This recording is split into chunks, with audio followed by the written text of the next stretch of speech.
Hello guys, ઇન્ડોઆઈસમાં આપનું સ્વાગત છે. આજે આપણે પહેલો આર્ટિકલ પોપ્યુલેશન સેન્સસ એટલે કે વસ્તી ગણતરી વિશે ડિસ્કસ કરવાના છીએ. જુઓ, ભારતમાં દર 10 વર્ષે વસ્તી ગણતરી કરવામાં આવે છે. એના જ ભાગરૂપે 2021માં પણ વસ્તી ગણતરી થવાની હતી, પરંતુ હાલ કોવિડ-19 પેન્ડેમિક ચાલી રહ્યો છે, તો સરકારે હવે 2021ની વસ્તી ગણતરી 2022માં કરવાનું નક્કી કર્યું છે. તો જુઓ, કોઈપણ દેશમાં જ્યારે વસ્તી ગણતરી કરવામાં આવે ને, તો એના પરથી સરકારને અનુમાન આવે છે કે આપણા દેશની ટોટલ પોપ્યુલેશન કેટલી છે. સાથે સાથે આ ટોટલ પોપ્યુલેશનમાં કેટલા ટકા બાળકો, કેટલા ટકા મહિલા છે, તમે જુઓ કે કેટલા % વૃદ્ધ છે, કેટલા % યુવાનો છે, સાથે સાથે કયા ધર્મના કેટલા % લોકો રહે છે, કઈ જાતિના કેટલા % લોકો રહે છે, આમાંથી ગરીબ કેટલા છે, લિટરેટ કેટલા છે, આ બધા વિશેની ઇન્ફોર્મેશન, કોમ્પ્રિહેન્સિવ ઇન્ફોર્મેશન સરકારને પોપ્યુલેશન સેન્સસ પરથી જાણવા મળે છે. અને એના બેઝિસ ઉપર સરકાર ટાઈમ ટુ ટાઈમ વેરિયસ પ્રકારની પોલિસીઝ અને પ્રોગ્રામ લઈને આવતી હોય છે, રાઈટ. તો આ તો આપણે બેઝિક ઇન્ફોર્મેશન લીધી. હવે જો આપણે ભારતમાં પોપ્યુલેશન સેન્સસનો ઇતિહાસ જોઈએ ને, તો પહેલી વખત પ્રથમવાર પોપ્યુલેશન સેન્સસની શરૂઆત બ્રિટિશ વાઇસરોય માયો દ્વારા 1872માં કરવામાં આવી હતી. પહેલી વખતની વાત છે, પરંતુ એ ઇન્ડિયા એઝ અ હોલમાં નહોતું, સમગ્ર ભારતમાં નહોતું. સમગ્ર ભારતમાં પહેલી વખત પોપ્યુલેશન સેન્સસ ક્યારે થયો? તો એ 1881માં થયો. અને ત્યારથી લઈને કન્ટિન્યુઅસલી દર 10 વર્ષે પોપ્યુલેશન સેન્સસ ભારતમાં થાય છે. કોને કર્યો હતો? તો લોર્ડ માયોએ 1872માં પ્રથમ વખત કર્યો, પરંતુ એ ઇન્ડિયા એઝ અ હોલમાં નહોતો. ઇન્ડિયા એઝ અ હોલમાં શરૂઆત ક્યારે થઈ? તો 1881માં થઈ. અને ત્યારથી લઈને દર 10 વર્ષે પોપ્યુલેશન સેન્સસને કન્ડક્ટ કરવામાં આવે છે. અને આ કઈ મિનિસ્ટ્રીમાં આવે છે? તો મિનિસ્ટ્રી ઓફ હોમ અફેર્સમાં આવે છે. અને મિનિસ્ટ્રી ઓફ હોમ અફેર્સમાં એક ઓફિસ છે જેનું નામ છે office of registrar general and census commissioner. તો એની રિસ્પોન્સિબિલિટી છે કે ભારતમાં દર 10 વર્ષે ડિસેનિયલ સેન્સસ છે તો એને કન્ડક્ટ કરે. સમજી ગયા? તો ઓફિસ તમે યાદ રાખજો, ઓફિસ ઓફ રજિસ્ટ્રાર જનરલ અને સેન્સસ કમિશનર જે મિનિસ્ટ્રી ઓફ હોમ અફેર્સમાં આવે છે, તો એની રિસ્પોન્સિબિલિટી આવે છે. અને પોપ્યુલેશન સેન્સસ પરથી ડેમોગ્રાફી છે, economic activity, literacy, education, housing, household amenities, urbanisation, fertility, mortality, schedule caste, schedule tribe, language, આ બધી ઇન્ફોર્મેશન જાણવા મળે છે સરકારને. અને એના બેઝિસ ઉપર સરકાર પોલિસીને ફોર્મ કરે છે. હવે જો જે ઋગ્વેદ છે ને, તો એમાં પણ એવું કહેવામાં આવ્યું છે કે ભાઈ ભારત દેશની અંદર 800થી લઈને 600 BCના સમયગાળા દરમિયાન પોપ્યુલેશન કાઉન્ટ છે તો એ થતું હતું. એના સિવાય જે કૌટિલ્યનું અર્થશાસ્ત્ર છે, જે લગભગ 3rd સેન્ચુરી BCમાં લખાયું હતું, તો એમાં પણ એવું કહેવામાં આવ્યું છે કે ત્યારના જે શાસકો હતા, તો એના દ્વારા જે પોપ્યુલેશન સ્ટેટિસ્ટિક છે તો એનું કલેક્શન કરવામાં આવતું હતું, જેથી કરીને જે ટેક્સેશન પોલિસીઝ છે, સ્ટેટની જે ટેક્સેશન પોલિસી છે, તો એને મેજર કરવામાં આ પોપ્યુલેશન સ્ટેટિસ્ટિક છે તો એનો યુઝ કરવામાં આવતો હતો. એના સિવાય જે મુગલ એમ્પેરર અકબર હતો, તો એના સમયગાળા દરમિયાન પણ જે વસ્તી ગણતરી છે તો એ થતી હતી. અને આની જે મેન્શન છે તો આઈને અકબરીમાં કરવામાં આવ્યું છે, રાઈટ. તો આ આપણે ઇન્ફોર્મેશન લીધી પોપ્યુલેશન સેન્સસ અને એના હિસ્ટોરિકલ સિગ્નિફિકન્સ વિશે.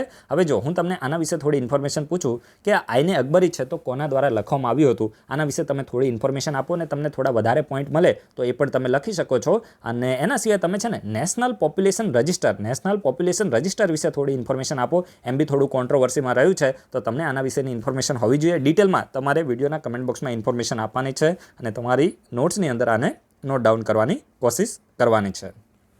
નેક્સ્ટ આર્ટિકલ આપણે જોઈએ તો યુકેના બારામાં છે. તો જો જે યુકે છે ને, તો એને એક સ્પેશિયલ સ્કીમ લાવી છે. કેવું કે જે હોંગકોંગના લોકો છે તો એ લોકોને વિઝા આપવા માટેની સ્કીમ છે. અને મેઇનલી જે હોંગકોંગના રેસિડેન્ટ લોકો છે તો એ લોકોને પરમિશન આપવામાં આવશે કે ભાઈ તમે યુકેની અંદર આવો, તમે અહીંયા રહો, અહીંયા કામ ધંધો કરો, 5 વર્ષ રહો, એના પછી તમે પરમનન્ટ સિટીઝનશીપ માટે તમે અપ્લાય કરો. તો જુઓ, આમ તો હોંગકોંગમાં સિચ્યુએશન શું છે તમને બધાને ખબર જ હશે. પહેલાં જે હોંગકોંગ છે તો બ્રિટનની કોલોની હતું, પરંતુ 1997માં જે હોંગકોંગ છે તો એ કોના અંડરમાં આવી ગયું છે? તો ચાઇનાના અંડરમાં છે. પરંતુ ત્યારે એગ્રીમેન્ટ એવો થયો હતો, હોંગકોંગ જે છે તો એ 50 વર્ષ સુધી ઓટોનોમસ રહેશે, એટલે કે ત્યાં ડેમોક્રેસી રહેશે. ભલે ચાઇનાની આધિપત્યમાં હોય, પરંતુ હોંગકોંગની અંદર ડેમોક્રેસી રહેશે. આવું એગ્રીમેન્ટ કોની વચ્ચે થયું હતું? તો યુકે અને ચાઇના વચ્ચે થયું હતું. પરંતુ અત્યારે ચાઇના છે તો એ થોડું સુપર પાવર બનવા જઈ રહ્યું છે અને એટલા માટે કોઈને ગાંઠતું નથી, સમજી ગયા? અને એટલા માટે આજે હવે જો તમે 50 વર્ષ જોશો તો 1997થી લઈને તમે 50 વર્ષ એડ કરો એટલે કે લગભગ 2047 સુધી જે હોંગકોંગ છે તો એને ઓટોનોમસ રાખવાનું હતું. પરંતુ ચાઇના છે તો પોતાની જે એગ્રીમેન્ટ છે તો એનાથી થોડી પીછેહટ કરી રહ્યું છે.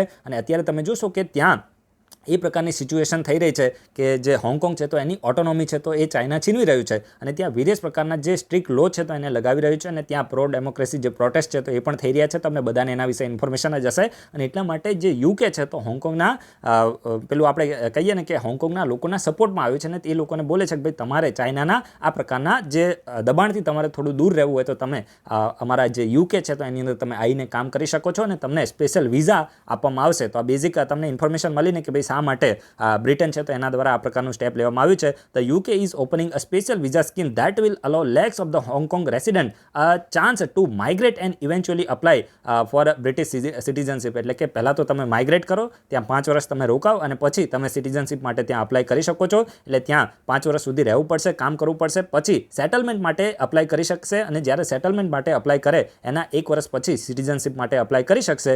And move comes month after China's impose a sweeping national security law. જુઓ, ચાઇનાએ ત્યાં નેશનલ સિક્યોરિટી લો પણ લગાવી દીધો છે.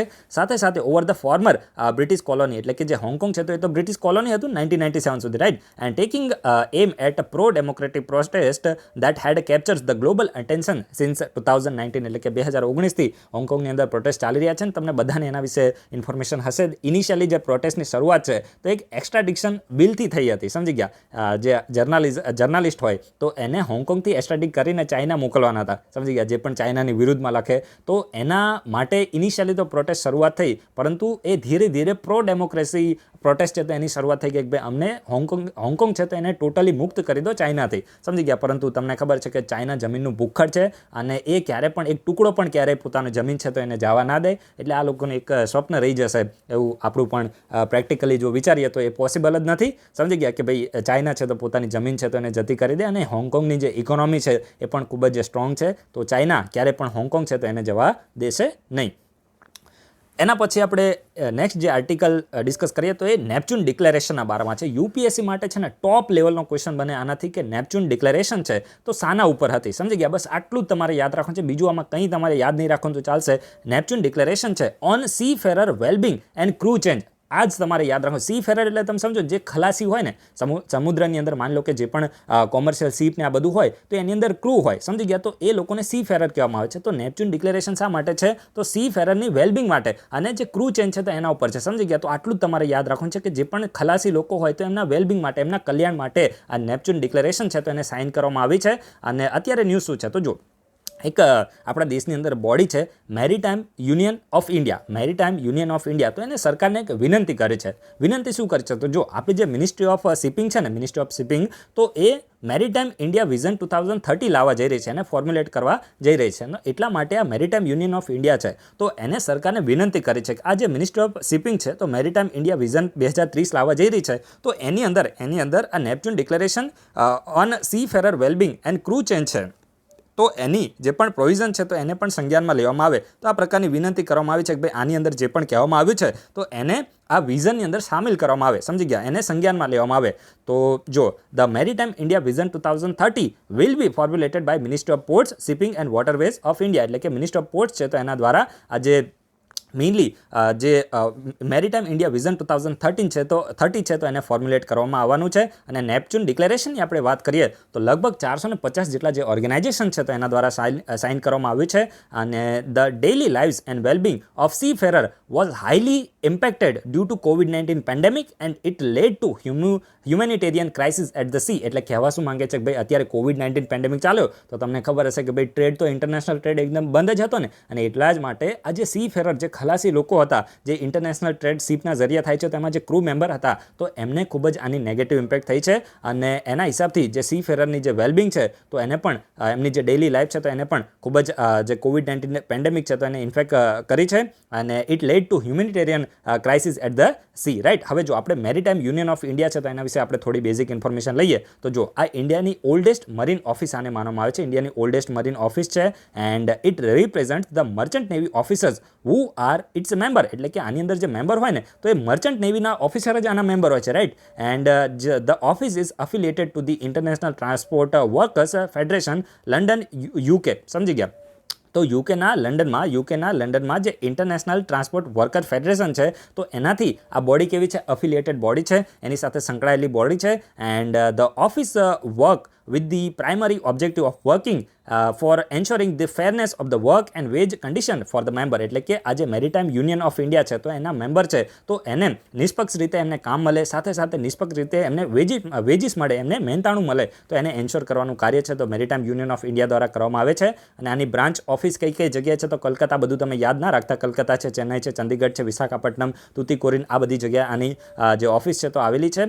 And the office also look after the implementation of the international regulations such as the Maritime Labour Convention 2006. એટલે કે આ જે ઓફિસ છે મેરીટાઈમ યુનિયન ઓફ ઇન્ડિયા તો એ મેરીટાઈમ લેબર કન્વેન્શન 2006 છે તો એનું ઇમ્પ્લિમેન્ટેશન બરાબર રીતે થાય તો એને પણ જોવાનું કાર્ય કરે છે. તો આ બેઝિક ઇન્ફોર્મેશન આપણે મેરીટાઈમ યુનિયન ઓફ ઇન્ડિયા અને નેપચ્યુન ડિક્લેરેશન વિશે લીધી છે. નેપચ્યુન ડિક્લેરેશન સાના ઉપર છે આ તમે ખાસ યાદ રાખજો, ઇમ્પોર્ટન્ટ છે. એના પછી જે નેક્સ્ટ આર્ટિકલ છે તો first commercial space launch powered by biofuel. એટલે કે બાયોફ્યુલનો યુઝ કરીને પહેલું જે કોમર્શિયલ જે સ્પેસ લોન્ચ છે તો એને મતલબ એને લોન્ચ કરવામાં આવ્યું છે 31 જાન્યુઆરીએ. તો કયા દેશ દ્વારા, તો આટલું તમે યાદ રાખજો, જે યુએસએ છે, યુએસએ તો એના દ્વારા જે પહેલું કોમર્શિયલ સ્પેસ લોન્ચ છે તો બાયોફ્યુલનો યુઝ કરીને કરવામાં આવ્યું છે. જેમાં આપણે પીએસએલવી અને જે જીએસએલવી આપણે જોઈએ તો એમાં તમે જોયું હશે કે જે ટ્રેડિશનલ ફ્યુલ છે તો એને યુઝ કરવામાં આવે છે અને એનાથી શું થાય છે કે જે એન્વાયરમેન્ટ છે તો એને પણ પોલ્યુશન થાય છે અને એમાંથી જે ટોક્સિક ગેસીસ છે તો એ પણ શું થાય છે, બહાર નીકળે છે અને એટલાથી જે એન્વાયરમેન્ટ છે તો એને પણ નુકસાન થાય છે. અને આ બાયોફ્યુલ છે તો એને એન્વાયરમેન્ટ ફ્રેન્ડલી માનવામાં આવે છે અને વિશ્વની અંદર પહેલું જે સ્પેસ લોન્ચ છે તો બાયોફ્યુલનો યુઝ કરીને યુએસએની અંદર કરવામાં આવ્યું છે. કઈ જગ્યાએથી લોન્ચ થયું એ તમારે નામ પ્લેસનું નામ યાદ રાખવાની જરૂર નથી, પરંતુ એ જે સ્પેસ લોન્ચ થયું તો એનું નામ શું હતું, સ્ટારડસ્ટ 1.0. તો તમને પૂછવામાં આવે કે સ્ટારડસ્ટ 1.0 ન્યૂઝમાં હતું તો શું હતું, તો મેઇનલી સ્પેસ લોન્ચ હતું, કોમર્શિયલ સ્પેસ લોન્ચ હતું અને એ મેઇનલી બાયોફ્યુલનો યુઝ કરીને આને લોન્ચ કરવામાં આવ્યું હતું. અને જે બાયોફ્યુલનો યુઝ થયો હતો એટલા માટે આ નોન ટોક્સિક હતું અને એન્વાયરમેન્ટ ફ્રેન્ડલી આને માનવામાં આવે છે. તમે જુઓ કે જે ટ્રેડિશનલ રોકેટ ફ્યુલ હોય તો એ જે એન્વાયરમેન્ટ છે તો એને પણ ઘણું બધું નુકસાન કરતા હોય છે. And Stardust 1.0 is a launch vehicle suited for the student and budget payloads. એટલે કે માની લો કે જે બાળકો છે, મતલબ જે વિદ્યાર્થીઓ છે તો એને કોઈ નાના સેટેલાઇટ છે અને કોઈ પણ એકદમ બજેટ પેલોડ એટલે કે વધારે એવા ખર્ચાળ કોઈ પણ સેટેલાઇટ છે તો એને લોન્ચ કરવા ના હોય, એકદમ સિમ્પલ, બહુ જ નાના એવા હોય. જેમ ઇન્ડિયાની અંદર પણ એક વિદ્યાર્થીઓ દ્વારા સેટેલાઇટ છે તો એને લોન્ચ કરવામાં આવ્યું હતું, એનું નામ મે બી કલામ કે એવું કંઈક રાખવામાં આવ્યું હતું. તો આ પ્રકારના બજેટ પેલોડ હોય તો એને લોન્ચ કરવા માટે સ્ટારડસ્ટ 1.0 છે તો એને યુઝ કરવામાં આવશે. ઓબ્વિયસલી યાર કોઈ ભારે સેટેલાઇટ હોય તો એને યુઝ કરવા માટે પછી એની જરૂર આ બાયોફ્યુલ ના ચાલે, સમજી ગયા. એ ભવિષ્યમાં થઈ શકશે પણ ઇનિશિયલી જે વિદ્યાર્થીઓ દ્વારા કોઈ પણ સેટેલાઇટ કે આને તૈયાર કરવામાં આવ્યું હોય તો એને લોન્ચ કરવા માટે એનો યુઝ કરવામાં આવશે. આપણે બાયોફ્યુલ વિશે થોડી ઇન્ફોર્મેશન લઈએ ને તો જો any hydrocarbon fuel that is produce from an organic matter. એટલે કે કોઈ પણ ફ્યુલ છે, હાઇડ્રોકાર્બન ફ્યુલ છે જેને ઓર્ગેનિક મેટર એટલે કે લિવિંગ અથવા તો વન્સ લિવિંગ મટીરિયલ હોય એમાંથી એને પ્રોડ્યુસ કરવામાં આવે તો એને આપણે શું કહીએ છીએ, એને આપણે બાયોફ્યુલ કહીએ છીએ. અને જે પણ બાયોફ્યુલ તૈયાર થાય તો એ શોર્ટ ડ્યુરેશનમાં હોય છે. તમે જુઓ કે ડેઝ લાગે, વીક લાગે અથવા તો ઇવન મંથ્સ લાગી જાય, પરંતુ તમે જોશો જે કન્વેન્શનલ ફ્યુલ હોય તો એને બનતા તો વર્ષો વીતી જાય છે. જે રીતે ઓઇલ છે તો એ જ્યારે પૃથ્વીની અંદર, જ્યારે આપણા જમીનમાં જ્યારે અંદર બનતું હોય પાતાળ કે એને શું કહીએ તો એમાં વર્ષો લાગી જાય, એવું ના હોય કે તરત બની જાય, સમજી ગયા. અને એટલા માટે આ બાયોફ્યુલ છે તો એ જો શોર્ટ પીરિયડની અંદર એ તૈયાર થઈ જાય છે. અને બાયોફ્યુલ છે તો એ કોઈ પણ સ્ટેટમાં હોઈ શકે છે, એટલે કે જે લિક્વિડ છે, સોલિડ છે અને ગેસિયસ નેચરમાં હોઈ શકે છે. તો તમને કન્ફ્યુઝ કરવા હોય તો એ રીતે સ્ટેટમેન્ટ આપી શકે કે ભાઈ બાયોફ્યુલ છે તો ઓનલી લિક્વિડ જે નેચર છે તો એમાં જ હોય છે, એ સ્ટેટમેન્ટ રોંગ હશે. બાયોફ્યુલ છે તો સોલિડ પણ હોઈ શકે છે, લિક્વિડ પણ હોઈ શકે છે અને ગેસિયસ પણ હોઈ શકે છે. સોલિડમાં આપણે એક્ઝામ્પલ જોઈએ તો વુડ છે, ડ્રાઈડ પ્લાન્ટ છે, મેન્યોર છે. અને આપણે લિક્વિડમાં જોઈએ તો બાયોઇથેનોલ છે, બાયોડીઝલ છે. અને ગેસિયસ આપણે સ્ટેટમાં જોઈએ તો બાયોગેસ છે. તો આ મેઇનલી શું છે, બાયોફ્યુલના એક્ઝામ્પલ છે. ત્રણેય જે નેચર છે તો એની અંદર હોઈ શકે છે. એના પછી જે નેક્સ્ટ આર્ટિકલ છે તો રેડ ફોર્ટના વિશે આપણે ડિસ્કસ કરવાનો છે. આમ તો તમે બધા આના વિશે સ્ટડી કરી જશે. 26મી જાન્યુઆરીએ રેડ ફોર્ટ ખૂબ જ વધારે ન્યૂઝમાં પણ રહ્યો હતો. ફાર્મર્સના જે પ્રોટેસ્ટ ચાલતા હતા એમાં કેટલાક અસામાજિક તત્વો દ્વારા ભારતના જે રાષ્ટ્રધ્વજને થોડું એનું અપમાન પણ થયું છે. પણ એ બધું હવે તમને એના વિશે ઇન્ફોર્મેશન હશે તો આપણે આના વિશે કોઈ વધારે ઇન્ફોર્મેશન છે તો એને ડિસ્કસ કરવી નથી. આપણે જસ્ટ ખાલી રેડ ફોર્ટ વિશે થોડી ઇન્ફોર્મેશન લઈએ જેમાંથી સ્ટેટિકમાં કોઈ ક્વેશ્ચન બને તો તમારો ખોટો પડવો ના જોઈએ. તો જો જે એમ્પરર શાહજહાં હતા ને, મુગલ એમ્પરર શાહજહાં, તો એના દ્વારા રેડ ફોર્ટનું જે કન્સ્ટ્રક્શન છે તો એને 12 મે 1638માં શરૂ કરવામાં આવ્યું હતું. તો 12 મે યાદ ના રાખતા, 1638માં આનું કન્સ્ટ્રક્શન છે તો શરૂ થયું હતું. And when he decided to shift his capital from Agra to Delhi. એટલે કે જે મુગલ એમ્પરર શાહજહાં હતો તેને નક્કી કર્યું કે ભાઈ આપણે જે મુગલ એમ્પરરનું કેપિટલ છે તો એને આગ્રાથી મુગલ જે એમ્પાયર છે તો એનું કેપિટલ આગ્રાથી શિફ્ટ કરીને દિલ્હી લઈ જવું છે. તો ત્યારે એને 1638માં જે રેડ ફોર્ટ છે તો એનું કન્સ્ટ્રક્શન શરૂ કરાયું હતું. અને મેઇન આના ડિઝાઇનર કોણ હતા સમજી ગયા, મતલબ જે આર્કિટેક્ટ કોણ હતા તો એનું નામ હતું આર્કિટેક્ટ ઉસ્તાદ અહેમદ લાહોરી. ઉસ્તાદ અહેમદ લાહોરી યાદ રાખજો, ઇમ્પોર્ટન્ટ છે. તો એના દ્વારા આ જે રેડ ફોર્ટ છે તો એને ડિઝાઇન કરવામાં આવ્યો હતો. અને આ જે આર્કિટેક્ટ ઉસ્તાદ અહેમદ લાહોરી છે તો એ ભાઈએ જ જે તાજમહેલ છે તો એને પણ જે ડિઝાઇન છે તો એ કર્યો હતો, સમજી ગયા. તો આ તમે યાદ રાખજો, ઇમ્પોર્ટન્ટ છે. And it was constructed between May 1639 to April 1648. એટલે કે આનું જે કન્સ્ટ્રક્શનની આપણે સમયગાળો જોઈએ તો 1639થી લઈને 1648 સુધી રહેલો છે. આ મંથને બધું તમારે યાદ રાખવાનું નથી, આ તો જસ્ટ ખાલી ફેક્ટ છે. આને કંઈ સમજવાનું ના હોય, જસ્ટ ખાલી તમારે એમ જ સાંભળેલું હોય અને એક્ઝામમાં કદાચ આવી જાય તો તમારું ખોટું ના પડવું જોઈએ. અને જે મુગલ એમ્પરરની આપણે વાત કરીએ શાહજહાંની, તો આ ભાઈ જ જે દિલ્હી છે તો એને મુગલ એમ્પરરનું જે મુગલ એમ્પાયર છે તો એનું કેપિટલ બનાવ્યું હતું. ને જે સિટી ઓફ શાહજહાનાબાદ છે તો એને પણ ફાઉન્ડ કર્યું હતું શાહજહાં દ્વારા. અને સાથે સાથે જે રેડ ફોર્ટ છે તો એનું પણ ઇનોગ્રેશન છે તો શાહજહાં દ્વારા 1648માં કરવામાં આવ્યું હતું. અને જે 1857 છે તો ત્યારે મુગલ રૂલ છે તો એનો ભારતમાંથી અંત આવી ગયો હતો. અને પછી જસ્ટ ખાલી એમ જ Delhi would be the formal capital of the Mughal empire. અને જે મુગલ એમ્પાયર હતું તેનું ફોર્મલ કેપિટલ દિલ્હી છે તો એ રહી ગયું હતું. આજનો જે લાસ્ટ આર્ટિકલ આપણે જોઈએ તો નેશનલ પોલિયો ઇમ્યુનાઇઝેશન પ્રોગ્રામના બારામાં છે. National polio immunization program. તો જુઓ, ભારત દેશમાં જે નેશનલ પોલિયો ઇમ્યુનાઇઝેશન પ્રોગ્રામ છે તો એ શરૂ થઈ ગયો છે. અને 31મી જાન્યુઆરી 2021 સન્ડેના દિવસે આ પ્રોગ્રામ છે તો એ શરૂ થયો છે. અને આ પ્રોગ્રામ દરમિયાન 0થી લઈને 5 વર્ષના જે બાળકો છે તો એને પોલિયોની રસી આપવામાં આવે છે. અને 2 બૂંદ જિંદગી કે, રાઈટ. તો the polio vaccination program is conducted twice in a year. એટલે કે જે પોલિયો વેક્સિનેશન પ્રોગ્રામ થાય છે તો 1 વર્ષમાં 2 વાર થાય છે. અને usually in the early month, એટલે કે જે શરૂઆતના મહિના હોય તો એમાં જ એને કન્ડક્ટ કરવામાં આવે છે. And the pulse polio program always begins on Sunday known as the polio reviver, right. એટલે કે આપણે જોઈએ કે જે પલ્સ પોલિયો પ્રોગ્રામ છે તો એ જ્યારે પણ શરૂ કરવામાં આવે તો એ રવિવારના દિવસે, સન્ડેના દિવસે જ શરૂ થાય છે. તો આપણે આજે બધા આર્ટિકલને ડિસ્કસ કરી લીધા છે. જે પણ ક્વેશ્ચન પૂછવામાં આવ્યા દરેક લોકો એનો આન્સર આપજો. અને વિડીયો ગમે તો તમે લાઇક કરી શકો છો. અને જે પણ આપણા સોશિયલ મીડિયા પ્લેટફોર્મ છે એની લિંક આપી છે, તમે ત્યાંથી જોઈન થઈ શકો છો. So guys, thanks for watching. તમારા બધાનો દિવસ શુભ જાય.